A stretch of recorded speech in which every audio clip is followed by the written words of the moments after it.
know if you enjoy fermented foods, because I want to have this little discussion today about whether or not fermented foods are good for you.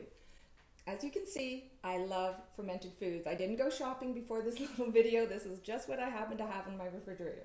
Some apple cider vinegar, sauerkraut, good quality, full fat, plain organic yogurt.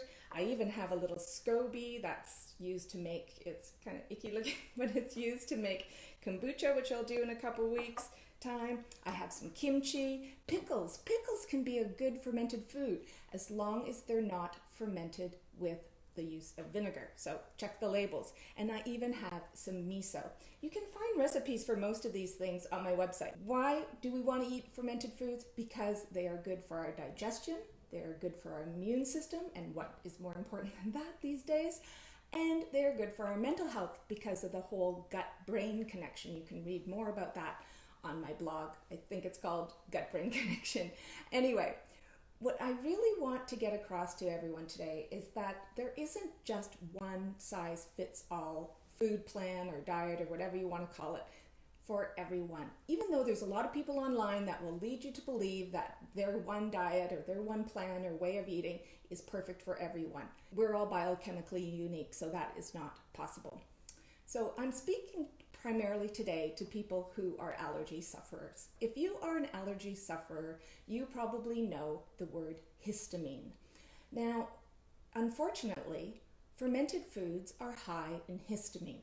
So if you've been consuming more fermented foods because everyone's telling you to, or you're reading about all their benefits, it could be undermining your goals of wellness.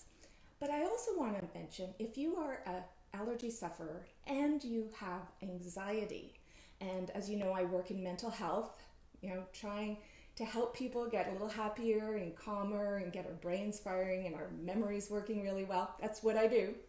So I've worked with many people who have anxiety and eating all these fermented foods. And so I actually brought them through this little protocol, and I'm going to review it with you now. Now, of course, this doesn't have all the details, but I just want you to know that there's hope and there's things that you could be doing and you could get started on them right away. The first thing is to remove high histamine foods. So fermented foods are high in histamine, but there's quite a long list of high histamine foods. You can find it on the internet. You can always ask me in the comment section below. The second thing is to use a couple supplements. There are supplements that are available now. I don't recommend specific supplements online, just over the internet like this. I really recommend that you work with a qualified healthcare practitioner that is well versed in supplements and allergies and mental health to decide how to use the supplements. We just want to be extra careful here.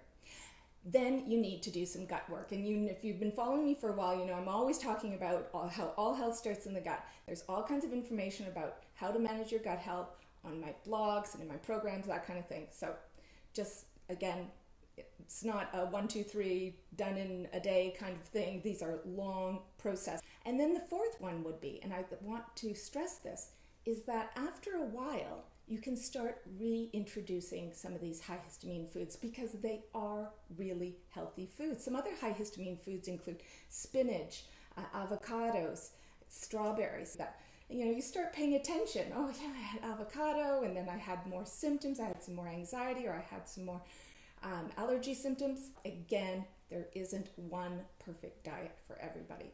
So I hope I haven't completely overwhelmed you with this information. Please comment below, ask questions below, give us a thumbs up if you like this kind of content. Thanks so much for tuning in. Until next time, in good health.